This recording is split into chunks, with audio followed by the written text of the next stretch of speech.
Hello, स्वागत है आपका गैलेंट क्लासेस के चैनल पर। मेरा नाम है राहुल चौधरी। आज का हमारा टॉपिक बहुत ही ज़्यादा इम्पोर्टेंट होने वाला है, क्योंकि आज का टॉपिक है आपका महत्वपूर्ण नियुक्तियाँ।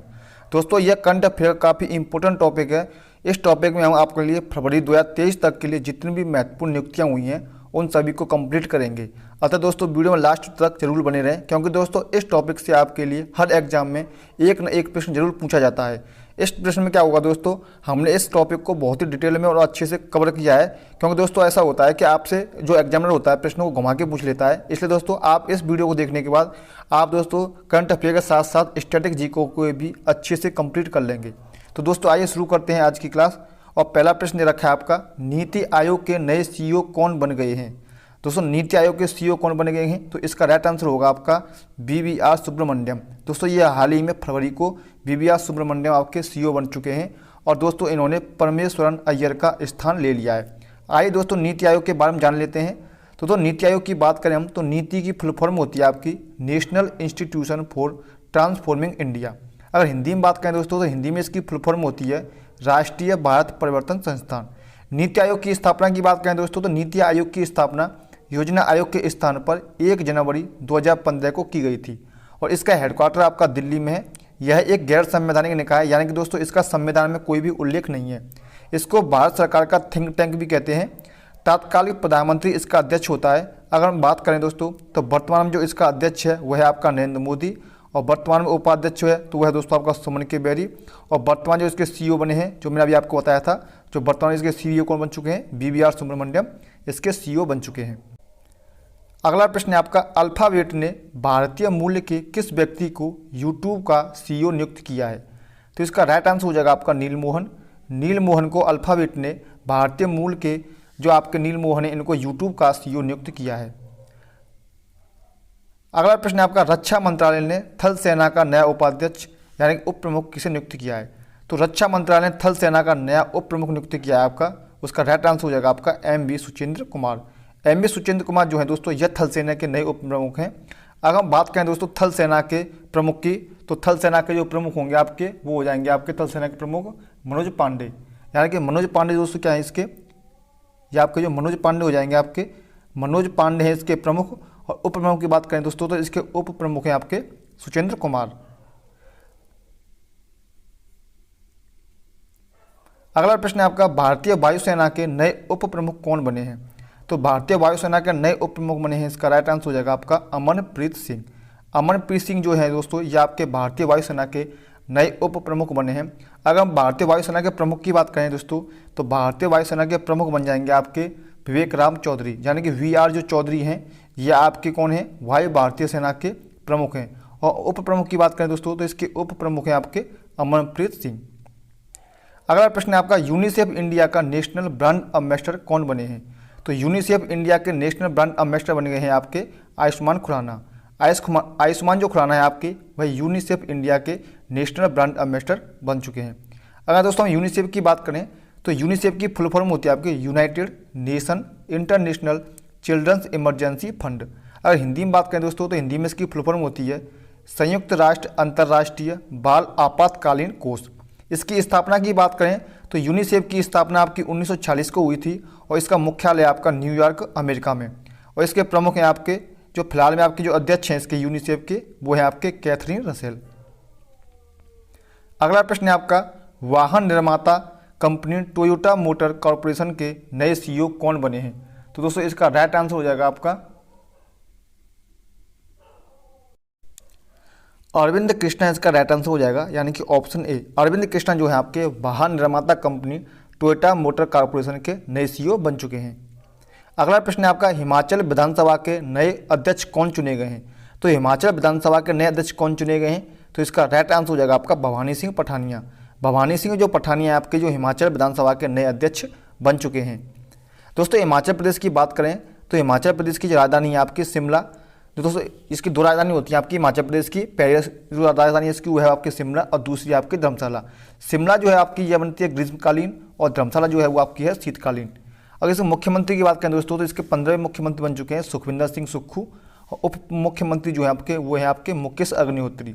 अगर दोस्तों हम राज्यपाल की बात करें दोस्तों, तो इसके जो पहले राज्यपाल थे हिमाचल प्रदेश के वो थे आपके राजेंद्र विश्वनाथ अर्लेकर। ये दोस्तों हिमाचल प्रदेश के पहले जो फर्स्ट थे आपके, वो आपके राज्यपाल थे राजेंद्र विश्वनाथ अर्लेकर, हिमाचल प्रदेश के। अगला प्रश्न है, अमेरिका में भारतीय मूल की पहली महिला सिख जज कौन बनी है? दोस्तों इसका राइट आंसर हो जाएगा आपका, इसका राइट आंसर हो जाएगा आपका मनप्रीत मोनिका सिंह। मनप्रीत मोनिका सिंह जो है आपकी, यह अमेरिका में भारतीय मूल की पहली महिला सिख जज बन चुकी हैं। अगला प्रश्न है आपका, पेटीएम पेमेंट्स बैंक एमडी और सीईओ कौन बने हैं? दोस्तों पेटीएम पेमेंट बैंक के एमडी और सीईओ कौन बने हैं? तो इसका राइट आंसर हो जाएगा आपका सुरेंद्र चावला। सुरेंद्र चावला जो है आपके, ये पेटीएम पेमेंट बैंक के एमडी और सीईओ बन चुके हैं। दोस्तों हम पेटीएम की बात करें दोस्तों, तो पेटीएम के संस्थापक हैं वो हैं आपके विजय शेखर शर्मा। इसकी स्थापना आपकी 2010 में की गई थी और इसका मुख्यालय आपका नोएडा में है। और पेटीएम पेमेंट्स बैंक की स्थापना हुई थी आपकी 2015 में। अगर आपसे पूछ लेता है पेटीएम की स्थापना कब हुई थी, तो इसका राइट आंसर हो जाएगा आपका 2010। अगर पेटीएम पेमेंट्स बैंक की बात करें तो इसकी स्थापना 2015 में की गई थी और पेटीएम का मुख्यालय आपका नोएडा में है और इसके संस्थापक आपके विजय शेखर शर्मा हैं। अगला प्रश्न आपका, इक्वेटोरियल गिनी की पहली महिला मुख्यमंत्री कौन बनी है? जब भी दोस्तों किसी भी देश की पहली महिला की बात हो दोस्तों, तो प्रश्न आपके लिए काफ़ी इंपॉर्टेंट हो जाता है। इसलिए दोस्तों इसे आप इंपॉर्टेंट मार्क कर लें, यह आपके एग्जाम में पूछा जा सकता है। इक्वेटोरियल गिनी की पहली महिला प्रधानमंत्री कौन बनी है? तो इसका राइट आंसर हो जाएगा आपका, मैनुअला रोका-बोटी। तो दोस्तों मैनुअला रोका-बोटी जो है इसकी इक्वेटोरियल गिनी की पहली महिला प्रधानमंत्री बन चुकी हैं। दोस्तों हम इक्वेटोरियल गिनी की बात करें तो यह भूमध्य रेखीय गिनी गणराज्य मध्य अफ्रीका में स्थित एक देश होता है। इसकी राजधानी आपकी मलाबो है। करेंसी की बात करें तो इसकी करेंसी आपकी मध्य अफ्रीकी CFA फ्रैंक। राष्ट्रपति भी दोस्तों आपसे पूछा जा सकता है, तो इक्वेटोरियल गिनी का राष्ट्रपति आपका टियोडारो ओबियांग नगयमा माबासोगो। अगला प्रश्न है, न्यूजीलैंड के नए प्रधानमंत्री के रूप में किसे चुना गया है? दोस्तों हाल ही में न्यूजीलैंड के नए प्रधानमंत्री की नियुक्ति हो चुकी है। तो न्यूजीलैंड के आपके जो प्रधानमंत्री हैं वो हैं आपके क्रिस हिपकिंस। ऑप्शन सी आपका राइट आंसर हो जाएगा। न्यूजीलैंड के नए प्रधानमंत्री क्रिस हिपकिंस बन चुके हैं। दोस्तों न्यूजीलैंड की बात करें तो इसकी राजधानी है आपकी वेलिंगटन और इसकी मुद्रा है न्यूजीलैंड डॉलर। और राष्ट्रपति भी दोस्तों आपसे पूछा जा सकता है, न्यूजीलैंड का राष्ट्रपति आपका डेवी हॉकली। अगला प्रश्न है, भारत के नए उप राष्ट्रीय सुरक्षा सलाहकार कौन बने हैं? तो दोस्तों इसके राष्ट्रीय सुरक्षा का कौन बन जाएंगे आपके? इसका राइट आंसर हो जाएगा आपका पंकज कुमार सिंह। पंकज कुमार सिंह जो है आपके भारत के नए उप राष्ट्रीय सुरक्षा सलाहकार यानी कि DNA से नियुक्त किए जा चुके हैं। अगला प्रश्न है आपका, इसका राइट आंसर आपको देना है, तेलंगाना की पहली महिला मुख्य सचिव कौन बनी है? तो दोस्तों इसका राइट आंसर हो जाएगा आपका शांति कुमार, यानी कि ऑप्शन ए आपका राइट आंसर हो जाएगा। शांति कुमार जो है आपकी तेलंगाना की पहली महिला सचिव मुख्य सचिव बन चुकी हैं। दोस्तों जहाँ कहीं भी आपके लिए सामने आ जाता है पहली महिला, तो दोस्तों वह प्रश्न आपके लिए काफ़ी इंपॉर्टेंट हो जाता है। इसलिए दोस्तों इसे भी आप इंपॉर्टेंट मार्क कर लें और दोस्तों अपनी कॉपी में नोट कर लें। इसका राइट आंसर हो जाएगा आपका शांति कुमार। अगला प्रश्न है आपका, इजराइल के नए प्रधानमंत्री कौन बने हैं? इजराइल के नए प्रधानमंत्री कौन बने हैं दोस्तों? इसका राइट आंसर आपको देना है। तो इजराइल का नए प्रधानमंत्री हैं आपके बेंजामिन नेतन्याहू। बेंजामिन जो दोस्तों हैं आपके नेतन्याहू, ये आपके इजराइल के नए प्रधानमंत्री बन चुके हैं। अगला प्रश्न है आपका, चेक गणराज्य के नए राष्ट्रपति कौन बने हैं? तो दोस्तों चेक गणराज्य के नए राष्ट्रपति हैं आपके पेट्र पावेल, यानी कि ऑप्शन ए आपका राइट आंसर हो जाएगा। चेक गणराज्य के नए राष्ट्रपति आपके पेट्र पावेल बन चुके हैं। अगला प्रश्न है आपका, मेटा इंडिया फेसबुक और इंस्टाग्राम की मूल कंपनी का वाइस प्रेसिडेंट किसे नियुक्त किया गया है? दोस्तों इसका राइट आंसर हो जाएगा आपका संध्या देवनाथन, यानी कि ऑप्शन बी। संध्या देवनाथन को मेटा इंडिया फेसबुक और इंस्टाग्राम की मूल कंपनी का वाइस प्रेसिडेंट नियुक्त कर दिया गया है। अगला प्रश्न है आपका, केंद्र सरकार ने प्रसार भारती का नया CEO किसे नियुक्त किया गया है? तो इसका राइट आंसर हो जाएगा आपका गौरव द्विवेदी, यानी कि ऑप्शन बी। गौरव द्विवेदी को केंद्र सरकार ने प्रसार भारती का नया CEO नियुक्त कर दिया है। अगला प्रश्न है आपका, अंतर्राष्ट्रीय हॉकी महासंघ FIH के नए अध्यक्ष कौन बने हैं? तो दोस्तों इसका राइट आंसर हो जाएगा आपका मोहम्मद तैयब इकराम, यानी कि ऑप्शन ए। मोहम्मद तैयब इकराम को अंतर्राष्ट्रीय हॉकी महासंघ FIH के नए अध्यक्ष के रूप में नियुक्त किया गया है। अगला प्रश्न है आपका, हॉकी इंडिया के नए अध्यक्ष कौन बने हैं? तो दोस्तों इसका राइट आंसर हो जाएगा आपका ऑप्शन सी, यानी कि दिलीप तर्की। दिलीप तर्की को हॉकी इंडिया के नए अध्यक्ष के रूप में चुना गया है। अगला प्रश्न है आपका, इंडिया ओलंपिक एसोसिएशन यानी कि IOA की पहली महिला अध्यक्ष कौन बनी है? तो इसका राइट आंसर हो जाएगा आपका PT ऊषा, यानी कि ऑप्शन ए। PT ऊषा को इंडियन ओलंपिक एसोसिएशन यानी कि IOA की पहली महिला अध्यक्ष चुना गया है। दोस्तों हम IOA की बात करें तो इसकी फुल फॉर्म होती है आपकी इंडियन ओलंपिक एसोसिएशन। हिंदी में बात करें तो इसकी फुल फॉर्म होती है भारतीय ओलंपिक संघ। अगर हम भारतीय ओलंपिक संघ की स्थापना की बात करें तो इसकी स्थापना 1927 में की गई थी और इसका मुख्यालय आपका नई दिल्ली में। IOA ओलंपिक खेलों, एशियन खेलों और अन्य अंतर्राष्ट्रीय और प्रतियोगिताओं में भारत का प्रतिनिधित्व करने वाले भारतीय खिलाड़ियों का चयन करने का काम करता है। अगला प्रश्न है आपका, केंद्रीय सतर्कता आयोग का कार्यवाहक केंद्रीय सतर्कता आयुक्त यानी कि CVC किसे नियुक्त किया गया है? तो इसका राइट आंसर हो जाएगा आपका ऑप्शन डी यानी कि प्रवीण कुमार श्रीवास्तव। प्रवीण कुमार श्रीवास्तव को केंद्रीय सतर्कता आयोग का कार्यवाहक केंद्रीय सतर्कता आयुक्त यानी कि CVC नियुक्त किया गया है। अगला प्रश्न है आपका, भारतीय राष्ट्रीय राजमार्ग प्राधिकरण यानी कि NHAI के नए अध्यक्ष कौन बने हैं? तो इसका राइट आंसर हो जाएगा आपका संतोष कुमार यादव यानी कि ऑप्शन बी। संतोष कुमार यादव को भारतीय राष्ट्रीय राजमार्ग प्राधिकरण यानी कि NHAI के नए अध्यक्ष के रूप में चुना गया है। दोस्तों हम NHAI के बारे में बात कर लेते हैं। तो NHAI की फुल फॉर्म होती है आपकी national highway authority of India. Hindi में बात करें तो इसको फुल फॉर्म होती है भारतीय राष्ट्रीय राजमार्ग प्राधिकरण। इसकी स्थापना 1995 में की गई थी और इसका हेडक्वार्टर आपका नई दिल्ली में है। यह राष्ट्रीय राजमार्ग के विकास, रखरखाव और प्रबंधन का कार्य करता है। दोस्तों अगर आपसे पूछ ले कि NHAI का कार्य क्या होता है, तो दोस्तों इसका कार्य होता है राष्ट्रीय राजमार्गों के विकास, रखरखाव और प्रबंधन का कार्य करना। अगला प्रश्न है आपका, table tennis federation of India यानी कि TTFI की पहली महिला अध्यक्ष कौन बनी है?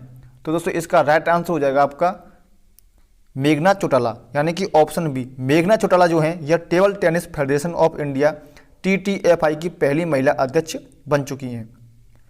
अगला प्रश्न है आपका, अंतर्राष्ट्रीय ओलंपिक समिति यानी कि IOC का फिर से अध्यक्ष किसे चुना गया है? तो इसका राइट आंसर हो जाएगा आपका ऑप्शन बी यानी कि थॉमस बक।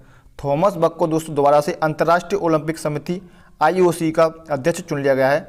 दोस्तों अगर हम थॉमस बक की बात करें दोस्तों तो ये आपके जर्मनी से बिलोंग करते हैं। तो इसका जर्मनी से ये बिलोंग करते हैं। अगला दोस्तों हम IOC की बात करें तो इसकी फुल फॉर्म होती है इंटरनेशनल ओलंपिक कमेटी यानी कि अंतर्राष्ट्रीय ओलंपिक समिति। इसकी स्थापना 23 जून 1894 को की गई थी और इसका मुख्यालय आपका स्विट्जरलैंड के लुसाने में है और इसके फिलहाल जो आपके अध्यक्ष हैं वो हैं आपके थॉमस बक, ये जर्मनी से बिलोंग करते हैं। अगला प्रश्न है, केंद्र सरकार ने Ayushman Bharat digital mission India के निदेशक के रूप में किसे नियुक्त किया है? तो दोस्तों इसका राइट आंसर हो जाएगा आपका प्रवीण शर्मा यानी कि ऑप्शन डी। प्रवीण शर्मा को केंद्र सरकार ने आयुष्मान भारत डिजिटल मिशन के निदेशक के रूप में नियुक्त किया है।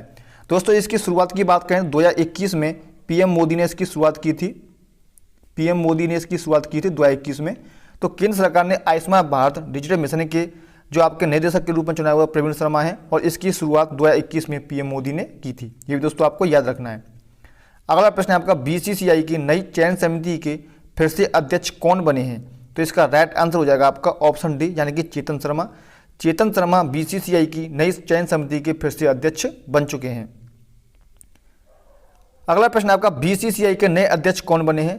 तो दोस्तों BCCI के नए अध्यक्ष हैं आपके रोजर बिन्नी। रोजर बिन्नी जो दोस्तों ये हैं ये आपके सौरव गांगुली की जगह पर बने हैं। यानी कि जो आपके BCCI के इससे पहले अध्यक्ष कौन थे? आपके सौरव गांगुली थे, जो प्रेजेंट में आप रोजर बिन्नी इसके BCCI के अध्यक्ष बन चुके हैं। दोस्तों BCCI के बारे में जान लेते हैं।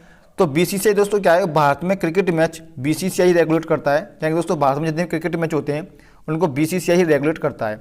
दोस्तों BCCI की जो फुल फॉर्म की बात करें तो इसकी फुल फॉर्म होती है board of control for cricket in India, भारतीय क्रिकेट नियंत्रण बोर्ड। इसकी स्थापना 1928 में की थी। इसका हेडक्वार्टर आपका मुंबई में है। इसके जो प्रेजेंट में अध्यक्ष हैं वो है आपके रोजर बिन्नी और सचिव जो हैं ये आपके जैसा है इसके सचिव हैं। अगला प्रश्न है आपका, रेलवे बोर्ड के नए चेयरमैन एवं CEO कौन बने हैं? तो दोस्तों इसका राइट आंसर हो जाएगा आपका अनिल कुमार लाहोटी। अनिल कुमार लाहोटी जो है आपके रेलवे बोर्ड के नए चेयरमैन एवं CEO के रूप में चुने गए हैं। अगला प्रश्न है आपका, किस भारतीय मूल की महिला ने अमेरिकी राष्ट्रपति के लिए रिपब्लिकन पार्टी से अपनी उम्मीदवारी की घोषणा की है? तो इसका राइट आंसर हो जाएगा आपका निक्की हेली यानी कि ऑप्शन डी। निक्की हेली ने जो दोस्तों ये आपकी भारतीय मूल की महिला हैं, इन्होंने अमेरिका राष्ट्रपति के लिए रिपब्लिकन पार्टी से अपनी उम्मीदवारी की घोषणा कर दी है। तो इसका राइट आंसर क्या हो जाएगा आपका निक्की हेली, इसका राइट आंसर हो जाएगा।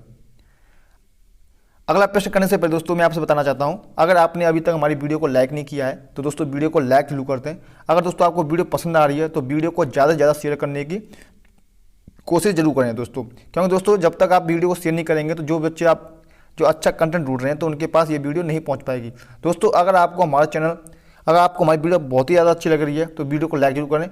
और दोस्तों अगर आप हमारे चैनल पर नए हैं तो चैनल को सब्सक्राइब करके हमसे जुड़ना ना भूलें, क्योंकि दोस्तों हमको आपके लिए इस चैनल पर ऐसी ही वीडियो आपके लाते रहते हैं जो आपके आने वाले हर एग्जाम के लिए काफ़ी इंपॉर्टेंट होती हैं। तो दोस्तों नेक्स्ट प्रश्न क्या आपका, केंद्र सरकार ने कैनरा बैंक के लिए एमडी और सीईओ के रूप में किसे नियुक्त किया है।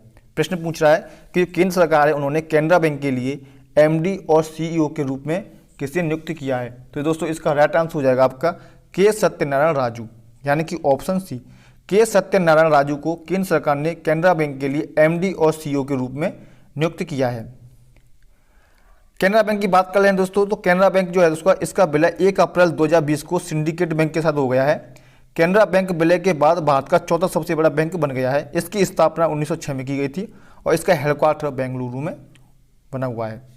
अगला प्रश्न है, बांग्लादेश के नए राष्ट्रपति कौन होंगे। तो दोस्तों बांग्लादेश के नए राष्ट्रपति पूछा आपसे, तो बांग्लादेश के जो नए राष्ट्रपति होंगे आपके वो बन जाएंगे आपके मोहम्मद शहाबुद्दीन चुप्पू। तो दोस्तों मोहम्मद शहाबुद्दीन चुप्पू जो है आपके बांग्लादेश के नए राष्ट्रपति बन जाएंगे।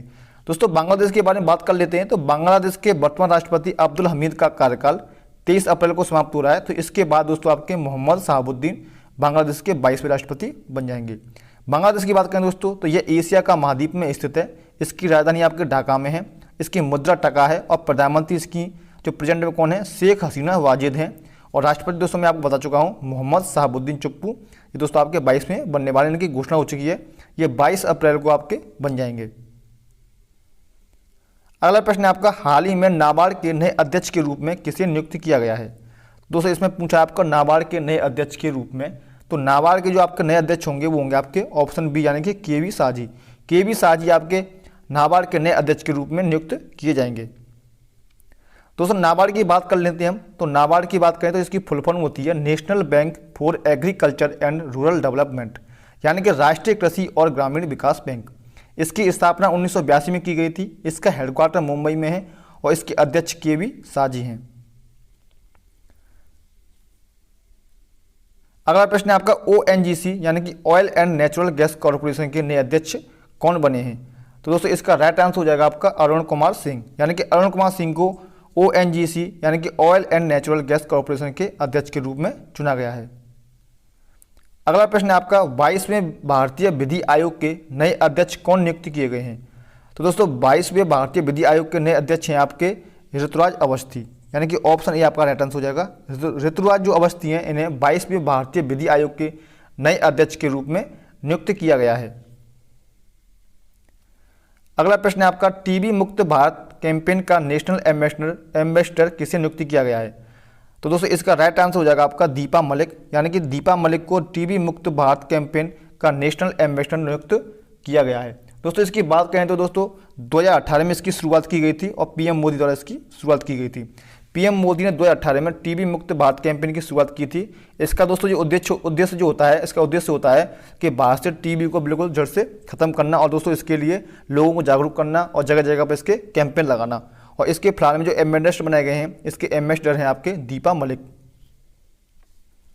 अगला प्रश्न है, स्विट्जरलैंड देश ने किस भारतीय को अपनी मैत्री दूत फ्रेंडशिप एम्बेसडर बनाया है। तो दोस्तों इसका राइट आंसर हो जाएगा आपका ऑप्शन बी, नीरज चोपड़ा। दोस्तों नीरज चोपड़ा को स्विट्जरलैंड देश ने अपना मैत्री दूत यानी कि फ्रेंडशिप एम्बेसडर बनाया है। अगला प्रश्न है आपका, राष्ट्रीय पिछड़ा वर्ग आयोग यानी कि एनसीबीसी के नए अध्यक्ष कौन बने हैं। तो दोस्तों इसका राइट आंसर हो जाएगा आपका हंसराज गंगाराम अहीर, यानी कि ऑप्शन ए आपका राइट आंसर हो जाएगा। हंसराज गंगाराम अहीर को राष्ट्रीय पिछड़ा वर्ग आयोग यानी कि एनसीबीसी का अध्यक्ष बनाया गया है। अगला प्रश्न है आपका, भारत के नए चुनाव आयुक्त यानी कि इलेक्शन कमिश्नर कौन बने हैं। तो इसका राइट आंसर हो जाएगा आपका ऑप्शन सी, यानी कि अरुण गोयल। अरुण गोयल को भारत का नया चुनाव आयुक्त बनाया गया है, यानी कि इलेक्शन कमिश्नर बनाया गया है अरुण गोयल को। तो अरुण गोयल आपके बन चुके हैं भारत के नए चुनाव आयुक्त। इलेक्शन कमीशन की बात करें दोस्तों, तो भारतीय निर्वाचन आयोग की बात करते हैं हम, तो इसकी स्थापना 25 जनवरी 1950 को की गई थी। इसीलिए दोस्तों 25 जनवरी को राष्ट्रीय मतदाता दिवस के रूप में मनाया जाता है। इसका मुख्यालय दोस्तों आपका नई दिल्ली में। प्रथम चुनाव आयुक्त तो इसके सुकुमार सेन है। दोस्तों आपसे पूछ लिया जाता है स्टैटिक जीके में कि भारतीय निर्वाचन आयोग के पहले अध्यक्ष कौन थे, तो दोस्तों प्रथम चुनाव आयुक्त कौन थे आपके, सुकुमार सेन है। चुनाव आयोग में 3 सदस्य होता है, जो दोस्तों आपका इलेक्शन कमीशन होता है, ये आपका 3 सदस्य होता है। इसमें से आपका एक मुख्य चुनाव आयुक्त होता है और 2 चुनाव आयुक्त होते हैं।